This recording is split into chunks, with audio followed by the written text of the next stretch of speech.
Nosso mundo está em constante mudança, repleto de desafios e adversidades.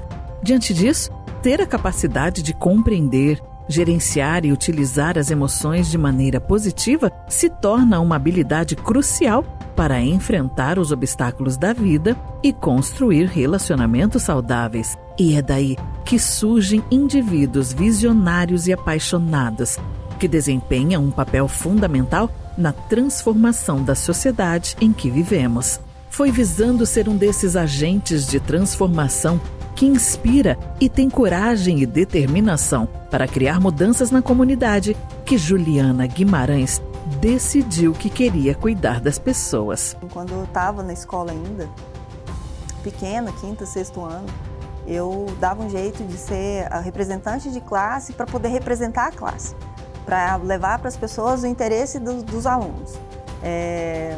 De alguém ali que estava tendo alguma treta com o professor, eu já queria entender qual que era para poder fazer a análise do caso, para ver quem estava errado, quem estava certo, ajudar com o que eu sabia, com as ferramentas ou não ferramentas que eu tinha na época. Mas ajudar sempre fez muito sentido na minha vida, sim. Eu sempre gostei muito de escutar as pessoas, entender as pessoas e cuidar delas, né? Eu lembro que quando eu tinha uns 3, 4 anos, eu imagino, a minha avó, a mãe da minha mãe, veio morar com a gente, na mesma casa que a gente. E aí, minha avó, na época, não tenho lembrança da idade que ela tinha, mas para uma criança, qualquer adulto que tem cabelo branco é um idoso, é mais velho, né? E aí ela foi morar com a gente e eu adorei aquela sensação de ter minha avó em casa. E ela morou sempre, até o dia que ela morreu, ela sempre morou com a gente. Então eu sempre tive esse olhar pelo cuidado. Então eu levava água para ela no quarto dela, né? Sempre estava ali perguntando se ela precisava de alguma coisa. E eu acho que ali me despertou muito esse cuidado pelo outro. E nessa história que eu contei, que quando eu tinha 7 anos, meu pai comprou esse armarinho e a gente foi trabalhar lá e era a família toda. Eu trabalhava, meus irmãos trabalhavam, minha mãe, meu pai.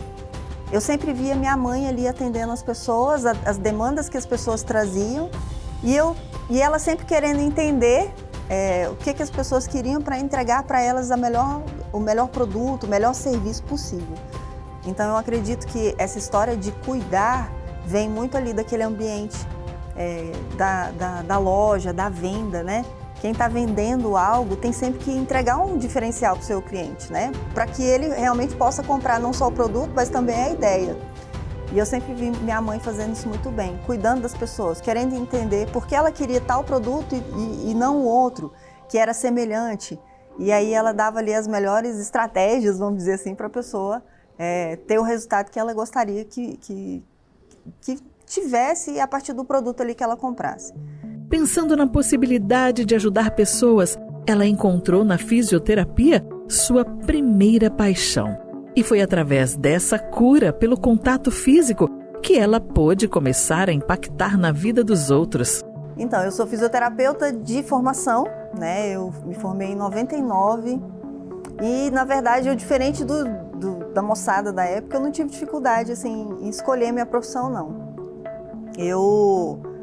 Na época que eu estava querendo entender para o que eu prestaria vestibular, eu lembro que minha mãe falava muito para mim assim, você podia fazer psicologia, você poderia fazer...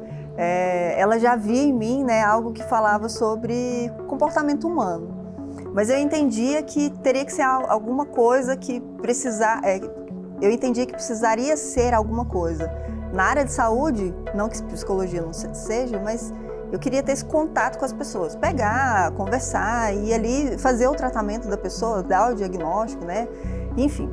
E eu conheci, nessa época meu irmão era casado, a esposa dele tinha uma irmã e ela era fisioterapeuta.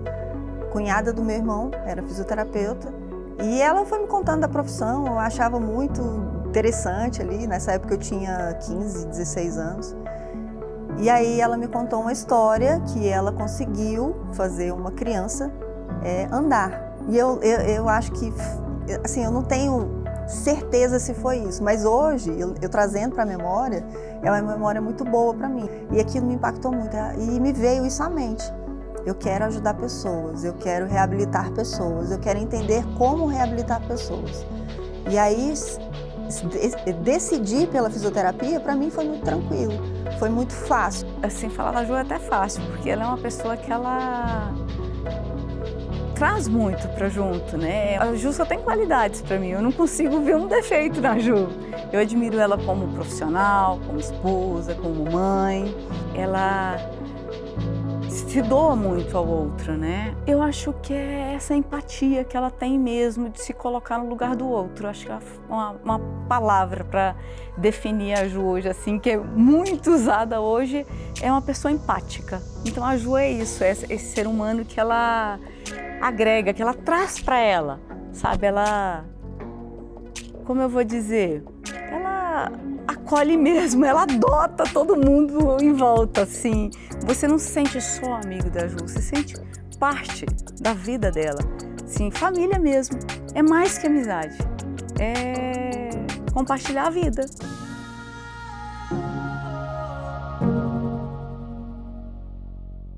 Atuando há 23 anos na área, ela optou por focar num público que às vezes é muito esquecido pela maioria, os idosos. Eu aprendi muito na geriatria. Aliás, eu acho que foi um dos grandes pontapés iniciais para eu trabalhar realmente com desenvolvimento pessoal. Para começar, eu digo que a minha transição de carreira começou nessa época sem nem que eu tivesse percebido. Porque lá na geriatria, eu comecei a atender pessoas, a demanda das pessoas que eram físicas, né, de dificuldades de locomoção, de dificuldades de cognição, mas eu percebia que aquela patologia que a pessoa tinha desenvolvido naquele tempo, ou alguns anos atrás, ela na verdade tinha começado a acontecer há vários anos atrás, através de comportamentos mentais, né? E aquilo me fascinou muito, entender como que eu não gostaria de chegar na minha melhor fase, na minha fase adulta, de idoso, né? Depois dos meus 70, 80, 90 anos, o que eu queria para a minha vida? E aquilo me fez pensar muito a respeito disso. O que a Juliana quer ser quando ela for idosa, quando for avó? Como que eu quero estar? E eu via muitos idosos ali que eu observava o que ele tinha reunido durante a vida toda e aonde ele tinha chegado, e eu olhava para aquilo e falava assim, eu não quero isso, não faz sentido isso para mim. Como eu faço para não trilhar esse mesmo caminho? E eu quis entender como que era isso. Por outro lado, tinha outros lá que eu adorava, né? Qual foi o caminho que essa pessoa trilhou? O que ela fez? O que ela não fez? Por que ela conseguiu sucesso em áreas da vida em que outros idosos não conseguiram? Então isso sempre me chamou a atenção quando eu comecei a trabalhar lá. E isso fez muita diferença, tanto na minha vida profissional, mas também na minha vida pessoal, sem dúvida alguma.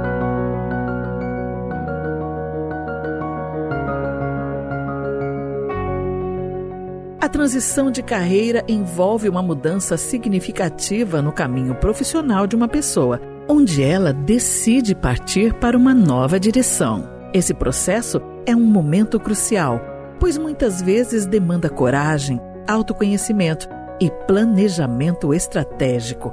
No entanto, ao seguir o chamado da vocação, as recompensas podem ser imensuráveis.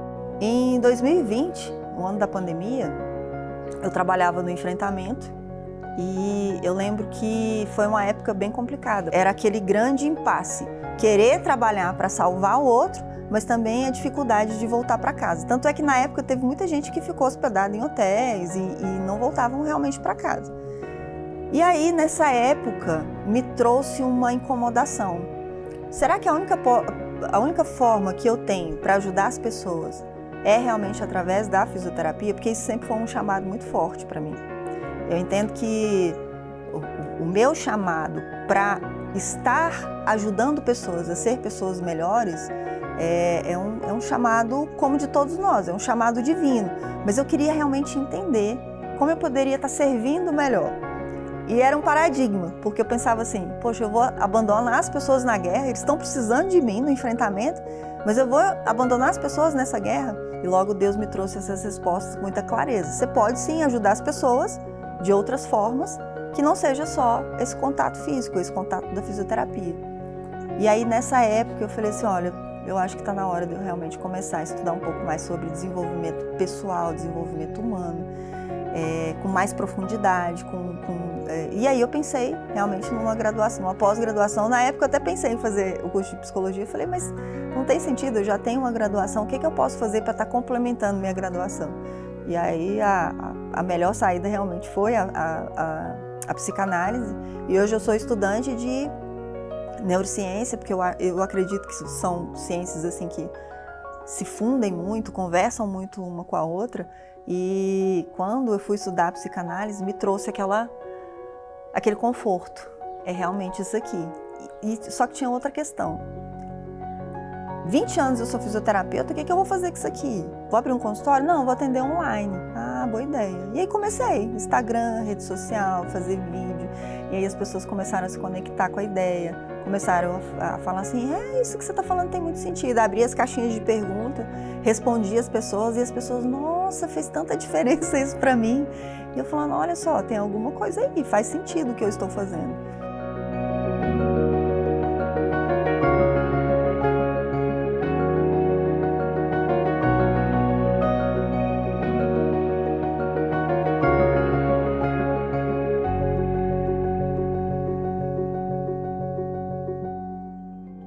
Juliana relembra que o processo tem que ser natural, motivado por um propósito maior, mas sem cobranças e sem saltar etapas. E a transição de carreira veio de forma muito natural. Foi assim, foi muito leve. Teve muita gente que estranhou, eu já com mais de 20 anos de formada, com 40 anos de idade, como é que eu ia me entregar aí uma transição de carreira, mas eu acredito que no nosso propósito, quando a gente realmente entrega a Deus a nossa vida, Ele faz as coisas de forma muito mais natural e leve. E foi assim que ocorreu. Eu fui fazendo essa transição, na verdade, sem nem perceber direito o que estava acontecendo. Porque era uma coisa que eu queria tanto. A motivação é algo que faz diferença na nossa vida. Quando a gente faz as coisas mais ou menos, eu vou trabalhar porque eu preciso do salário no final do mês. Hoje eu vou sair de casa para poder procurar algo que eu quero. Não, quando você faz algo que é realmente a sua motivação, que dentro dessa história de que qual é a sua real motivação, sempre é ajudar outras pessoas com aquilo que você tem dentro de você. É sempre assim. Quando você se ver útil, o ser humano tem isso por essência. Ser útil,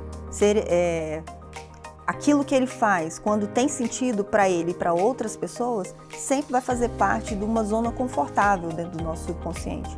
E quando eu comecei a trabalhar nesse sentido, de forma muito fluida, com a psicanálise, deu muito certo. E aí, eu posso te dizer que foi algo assim, sem querer. Aconteceu tudo tão naturalmente que eu não poderia prever um plano tão leve como foi esse da transição de carreira.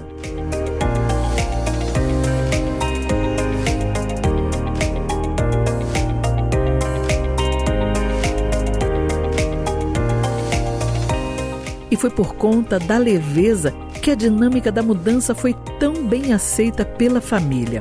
Apesar do estranhamento inicial, logo todos se sentiram orgulhosos quando perceberam que a psicanálise era só uma evolução do tão sonhado plano de cuidar. Eu achava ela mais para educadora mesmo. Ela tinha, como as brincadeiras dela com as amigas, né? Eu notava que ela gostava mais de dominar, que ela gostava mais de direcionar as brincadeiras. Eu achava que ela ia dar uma boa educadora. O que ela veio nos falar foi há pouco tempo, então ela já estava nessa transição, só que nós ainda não estávamos sabendo. Para mim, eu assustei bastante. Não pensei que ela ia ficar na fisioterapia. Mas eu acho que está fazendo o que gosta, é o que importa, né? Que ela siga e continue aí na luta dela com a psicanálise. Muito orgulho dela. Toda a vida ela me deu muito orgulho. A Juliana, desde pequena, foi um pouco diferenciada. Eu tive 3 filhos, então era a princesinha da casa e tudo.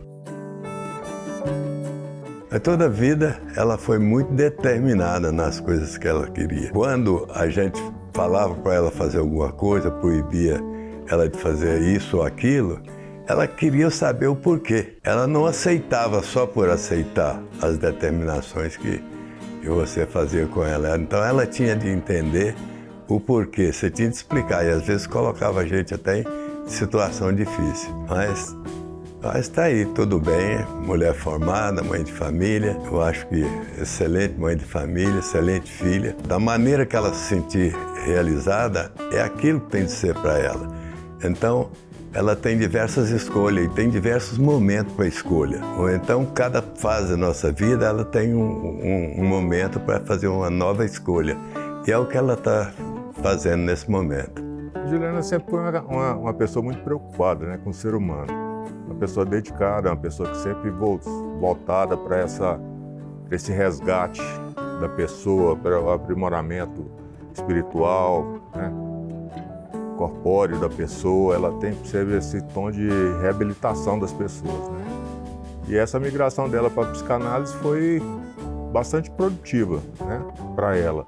Ela se tornou uma pessoa bem mais envolvida, né? Nunca a vi tão entregue a uma situação profissional como dessa vez, né? Realmente é gratificante ver uma pessoa tão empenhada, uma pessoa que busca o objetivo, que se preocupa com as pessoas, como ela tem feito.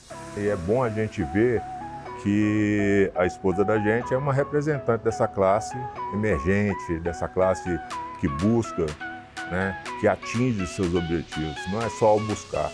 O fato de buscar já seria fator de notoriedade, né? Mas ela atingir os objetivos, aí sim dá um orgulho legal. Mas nem toda cartada foi certeira. Ela chegou a tentar outro caminho, o do empreendedorismo. O negócio não foi tão promissor, mas deixou a experiência de que mesmo quando se tem amor por determinada área, nem sempre se terá sucesso no campo de atuação. Além disso, foi um passo importante para que ela aprendesse a se comunicar com pessoas através do mundo virtual. Quando veio a pandemia, eu pensei, eu estou mais tempo em casa agora, porque eu trabalhava só de plantões. E aí eu pensava assim, eu quero arrumar alguma coisa para eu poder aumentar minha renda. A psicanálise era uma coisa nova e até então eu não entendia muito bem que aquilo podia se tornar uma profissão, né, que as pessoas pudessem me pagar por aquilo. Eu gostava muito, estudava bastante, mas até então eu não entendia que ali ia acontecer a minha transição de carreira. Eu falei, olha só, um dos maiores itens que estão sendo vendidos agora, né, na época da pandemia é pijama. Então bora vender pijama. Abri um site, deu muito certo, vendeu muito, Instagram, e aí foi um ensaio, né, para eu começar a trabalhar com o Instagram. Hoje eu entendo sobre isso. Só que teve um dia que começou a diminuir as vendas, não tinha estratégia que dava certo, fazia tráfego, que é o tráfego pago, né, o anúncio, e mesmo assim não conseguia vender. E eu indo fazendo stories, fazendo lives, né? E ali eu conversava com os clientes e vai ter promoção, e mesmo assim não vendia. E eu já entendia que ali eu estava começando a ter uma relação mais íntima com a internet. Como falar na internet, como me conectar com os clientes através dos stories, das estratégias, né? E nesse processo da internet, de eu estar ali empreendendo em vendas, né? Eu aprendi muito a estratégia de como é vender pela internet. E aí, o que aconteceu? Na época, aquilo me trouxe um transtorno, uma tristeza muito grande. Poxa, eu estou tentando e o negócio não está indo. O que está acontecendo comigo? E aí, um dia eu estava... até uma história assim que me mexe muito comigo. Um dia eu estava no banheiro pensando como que eu ia pagar os boletos dos pijamas. Quando eu saí do banheiro, meu marido estava na porta e aí ele falou para mim, olha, você vai dar um jeito, você vai fechar essa loja, vai vender esse estoque, porque eu nunca te vi assim.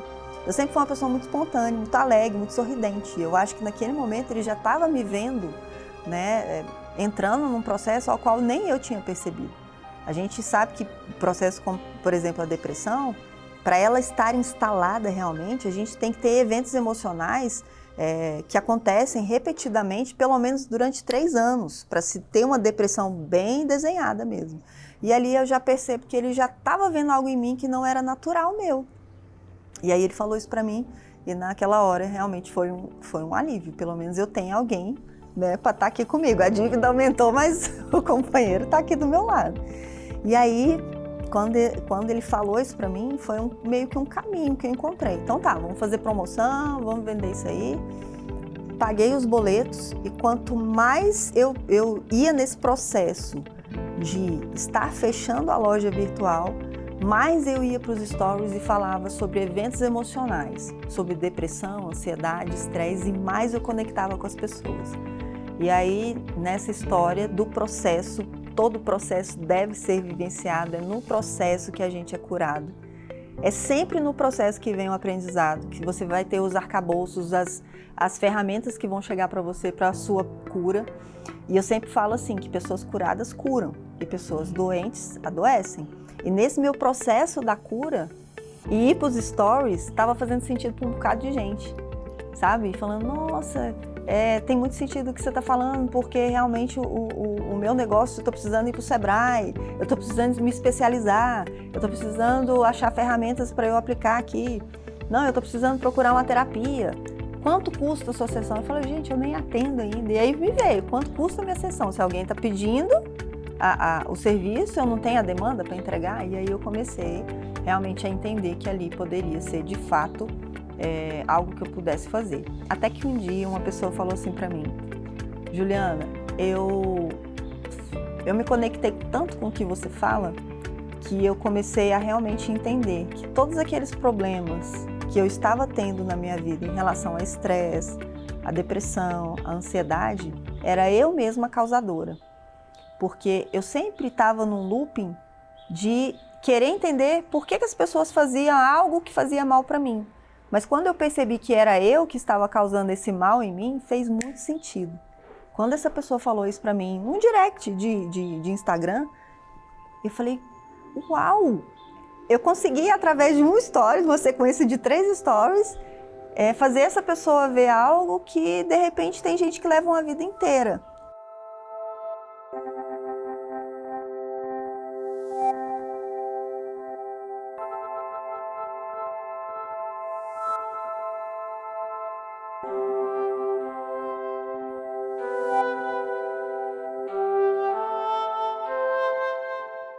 Sempre analisando o comportamento humano, ela criou um método de avaliação comportamental chamado 4Q, que faz um estudo através dos arquétipos. A avaliação comportamental do método 4Q, ela é completamente da psicanálise. Ela tem como base a psicanálise junguiana, que é a psicanálise analítica. Jung é o pai da psicanálise analítica, que é a da análise, né? Você entender pelo outro através do entendimento do que ele te dá, qual ferramenta que ele te dá. E através dos 12 arquétipos junguianos. A gente tem 12 perfis comportamentais dentro de nós, do nosso subconsciente, só que cada um de nós tem uma escala de comportamento em cada um deles. Então, por exemplo, às vezes o meu arquétipo mais alto vamos supor, o governador. Mas o seu aí pode ser o cuidador. E isso dá significado para a nossa vida. Isso tem um porquê de ser. E tem um porquê da gente, por exemplo, cair em certas armadilhas sempre, ter dificuldades com outras coisas, ou ter mais habilidades com outra coisa. O governador, por exemplo, é um arquétipo que tem muita facilidade com liderança. Já o arquétipo do cara comum, ele gosta de ajudar pessoas, gosta de liderar no backstage, mas não gosta de aparecer como líder. Então, quando eu desenvolvi essa ferramenta, eu percebi que cada arquétipo tinha ali de 7 a 9 componentes que estavam direcionados a ferramentas a partir do comportamento dele. O que eu quero dizer com isso? Que a partir da sua avaliação comportamental você consegue entender qual é o seu desejo, qual é o seu propósito de vida, qual é a sua missão de vida, quais são os seus medos, quais são as estratégias que melhor você aplica no seu dia a dia, quais são suas sombras.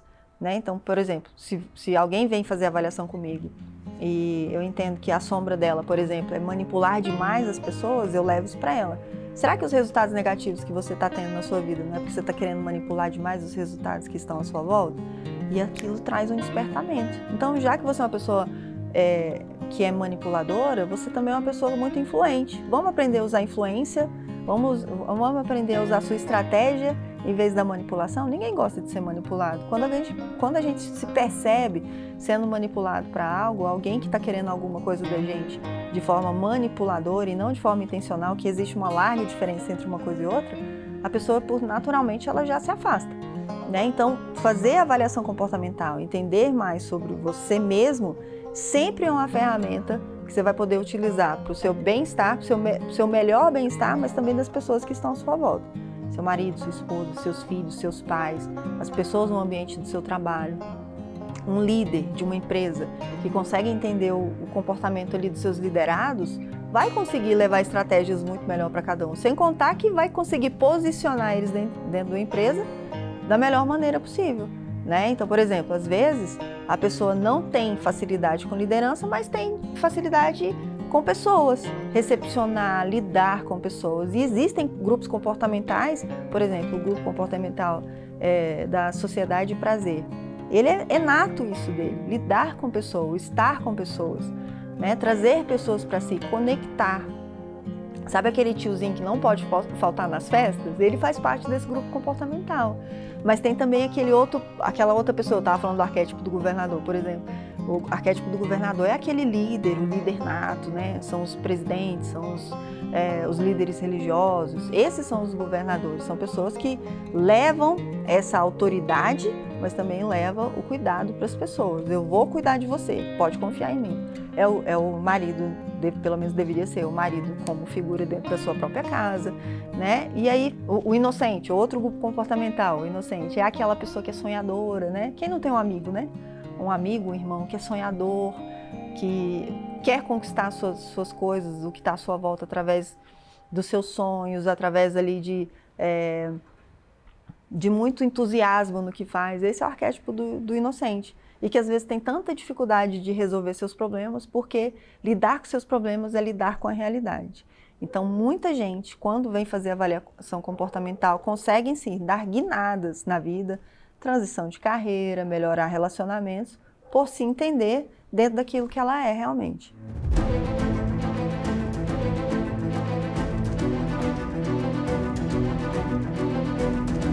Posteriormente, desenvolveu um método de reprogramação mental chamado 12B. Já a reprogramação 12D é um pós-avaliação comportamental. A reprogramação 12D é uma mentoria, é um facilitador de mudanças de hábitos. Você entende qual é o seu sistema de crenças, o que a gente pensa se torna real no sentido que tudo que a gente pensa tem um movimento para que aquilo aconteça à nossa volta. Pensamento gera movimento.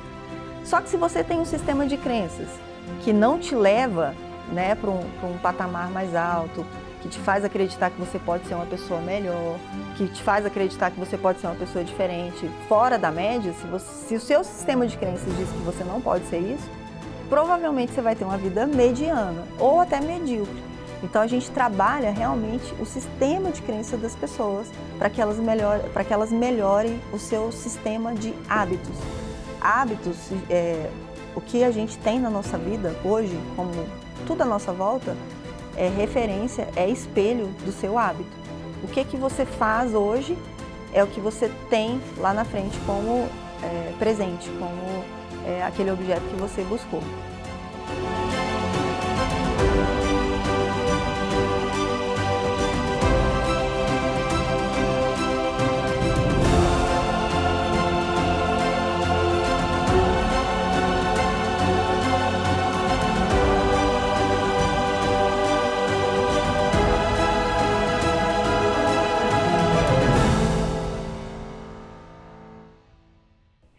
Juliana, quando eu tive minha filha, eu tenho uma filha, e eu tive minha filha bem nova, a gente morava próximo ainda, lá na QNL, e Juliana estava no estágio da faculdade, né, da fisioterapia, e ela estava fazendo estágio na pediatria.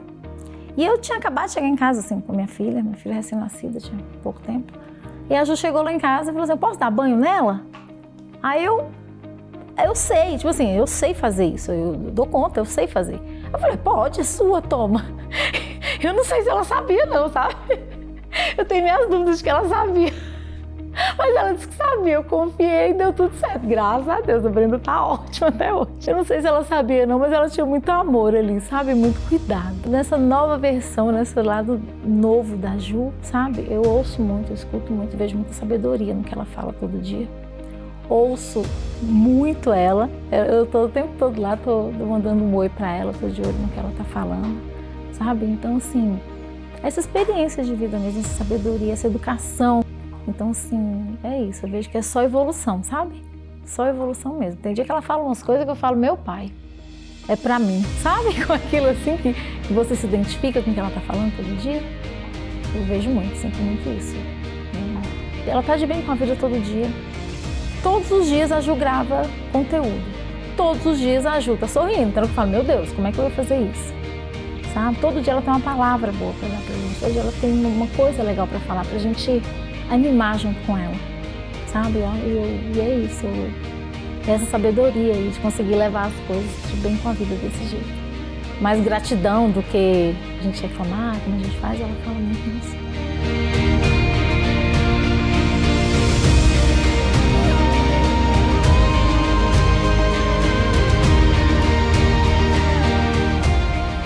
A descoberta da verdadeira vocação é fundamental no nosso processo de evolução.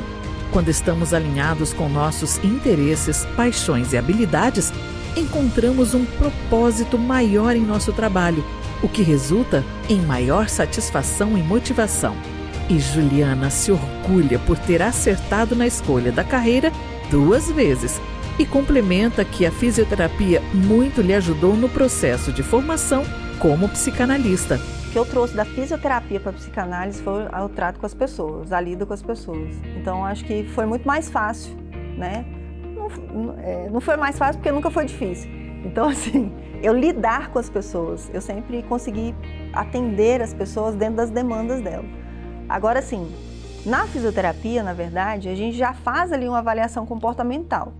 Quando alguém entra dentro do consultório para fazer uma avaliação relacionada à fisioterapia, ali a gente já está olhando a primeira coisa, que é a postura, né? Alinhamento de ombros, posicionamento da cabeça. Hoje eu faço isso do mesmo jeito, só que eu quero entender o que o subconsciente da pessoa está me dizendo ali.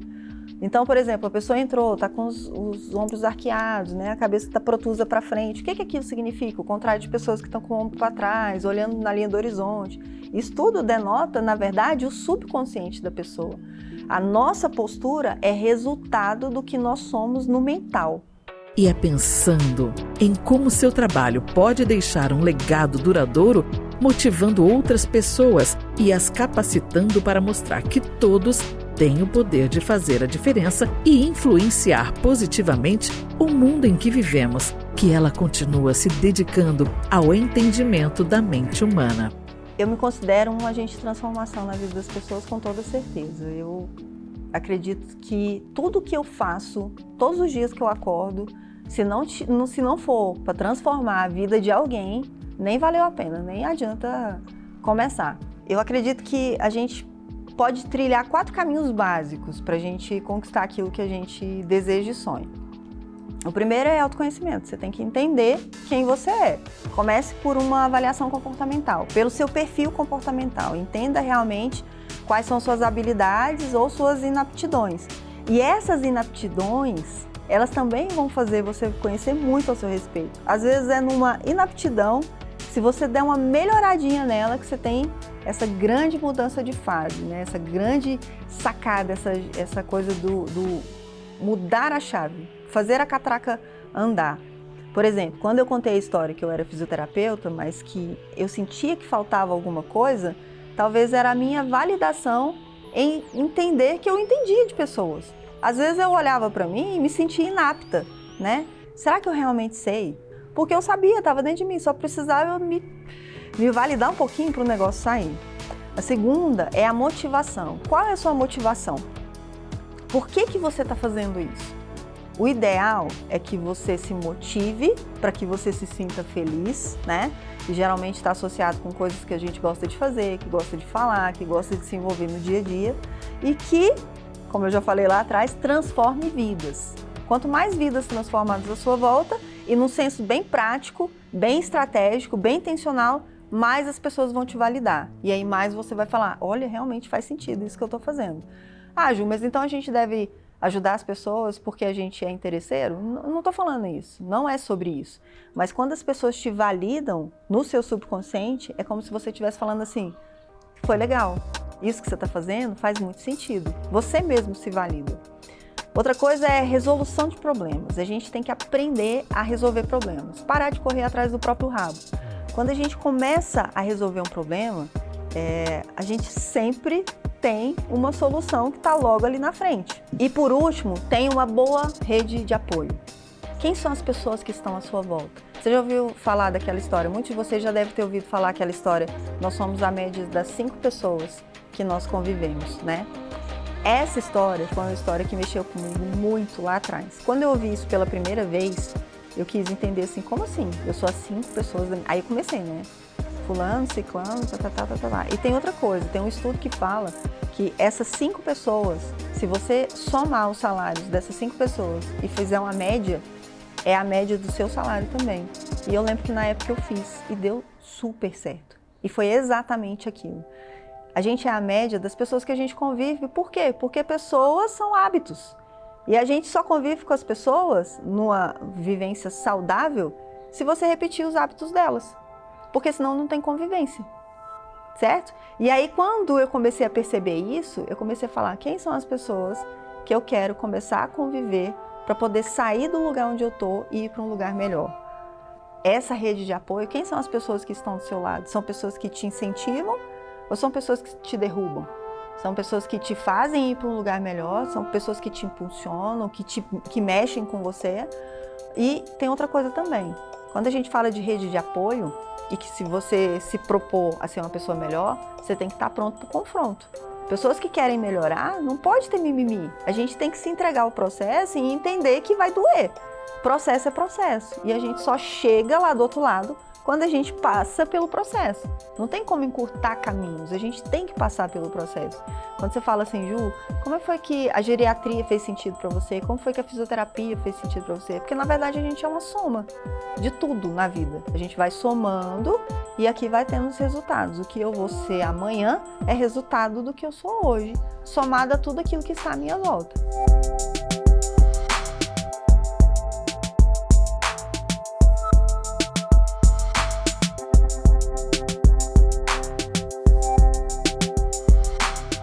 Ela é muito minha amiga, ela consegue me apoiar e ela faz eu entender que eu posso confiar nela. Uma vez a gente estava na praia e a gente estava andando. E aí a gente estava voltando para a pousada, a gente estava no meio do caminho. E alguns sirizinhos pequenininhos, branquinhos, começaram a aparecer, eu comecei a ficar com muito medo. E aí eu comecei a chorar e ficar desesperada, falando que eu tava com muito medo e tal, e ela conseguiu me acalmar. Ela me pegou assim nos ombros assim, falou, Maria, você tem que ficar calma. O bichinho, né, tamanho da sua mão, tamanho do seu mindinho. E aí eu consegui ficar calma. Se não fosse ela, eu teria ficado chorando lá. Eu não sei o que ia acontecer. Ela uma vez me disse que pensamento gera sentimento, que gera atitude.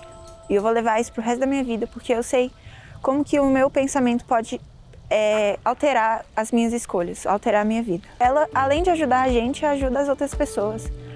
O nosso propósito aqui no mundo é ajudar as pessoas e ela está fazendo um trabalho lindo ajudando as pessoas.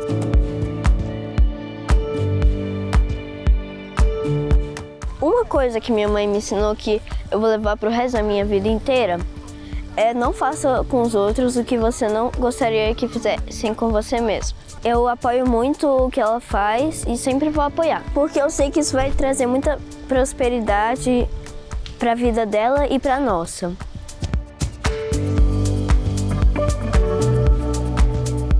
Encontrar realização profissional vai além do sucesso individual. Quando nos inspiramos e ajudamos outras pessoas a se encontrarem em suas carreiras e na vida pessoal, estamos contribuindo para um mundo melhor. Ao compartilhar nossas experiências, orientar e apoiar aqueles que estão em busca do seu caminho, podemos desencadear um efeito positivo que se estende além do âmbito profissional. Seja através do exemplo ou da mentoria, cada um de nós tem o poder de impactar vidas e inspirar outros a seguirem seus sonhos. A maior motivação para minha transição de carreira foram minhas filhas. Então, acho que para a gente se entregar a alguma mudança muito forte para a nossa vida, a gente precisa ter um motivo muito forte. Eu lembro que eu pensava assim, o que as meninas vão pensar de mim? Como que elas vão lembrar de mim, né? E eu sempre pensava assim, eu queria muito que elas pensassem que quando eu for, um dia que eu morrer, elas crianças ou adultas já, como que elas vão lembrar da mãe delas? E aí eu pensava assim, eu quero que elas se lembrem que a mãe delas era uma pessoa que ajudava pessoas a serem pessoas melhores. Então esse foi um grande impulsionador, um motivador muito grande, e é até hoje. Até hoje eu penso, o que minhas meninas vão pensar, o que ficou dentro delas da mãe, né? Quando você quiser, quando vier à sua mente essa questão da transição de carreira, ou será que eu nasci para fazer isso que eu estou fazendo hoje? É uma pergunta que eu recebo muito, sabe? Qual é o meu propósito de vida? Para que eu nasci? Por que eu estou aqui? Muita gente pergunta isso para mim. Como é que eu descubro isso? Você é feliz com o que você faz? São perguntas que eu vou fazendo para a pessoa. Você é feliz com o que você faz? Quando você deita na cama à noite, você é feliz quando você deita na sua cama? Sabe? Qual o cansaço que você tem? É físico ou mental? Isso é um grande sinalizador. A gente tem que começar a prestar atenção nesses sinais da nossa vida, assim.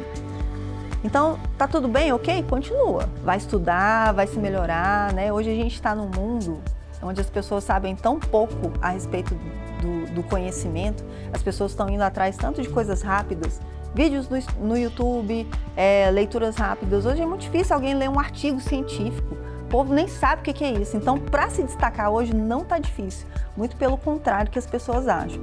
Estude mais, se envolva mais com aquilo que você gosta, na verdade. Não estude qualquer coisa. Perceba o que você quer fazer, entenda o que você gosta de fazer e estude muito a respeito daquilo. Você sempre vai ser um referencial nessa área. Hoje eu sou conhecida como Juliana dos Arquétipos. As pessoas me entendem como Juliana dos Arquétipos. Por quê? Porque eu me especializei em arquétipos nessa área. Fez sentido para mim. Eu sou muito feliz assim. Eu adoro quando as pessoas fazem essa referência para mim. Outra coisa, o que você faz vai impactar pessoas? Vai mudar vidas? Vai fazer sentido na vida de outras pessoas? Você conseguiria conversar a respeito disso? Quantas horas? Porque isso que eu estou fazendo aqui, eu consigo conversar o dia inteiro. Mas e aí, quando você estiver com um amigo, o que você vai conversar com ele? Ah, Ju, eu não converso nada direito com meus amigos, a gente só conversa sei lá de quê. Mas tem algum sei lá de quê nisso, sabe? Às vezes é computador, às vezes é internet, às vezes é inteligência artificial, às vezes é programação, às vezes é salão de beleza, às vezes é maquiagem. Nessa história que você gosta de conversar, está o seu propósito de vida. E sempre tem como aplicar para ajudar alguém. Então, quando você estiver envolvida em processos em que você não está se achando muito feliz, pode entender, provavelmente você não está vivendo a sua missão de vida. Porque propósito de vida envolve que a gente esteja fazendo algo para melhorar a vida do outro. O meu propósito de vida é igualzinho ao seu, não tem diferença nenhuma. Que é o quê? Melhorar a vida do outro. Melhorar as ferramentas de convivência do outro. Agora, a nossa missão de vida é diferente. A minha é uma, a sua é outra. A minha é tratar de pessoas. Alguns anos atrás era tratar fisicamente. Hoje é tratar mentalmente. Então, entendendo isso, entendendo qual é o seu propósito de vida, você vai entender como é que você vai fazer sua transição de carreira, você vai entender como é que você vai ser feliz, onde é que está seu potinho de ouro no final do arco-íris.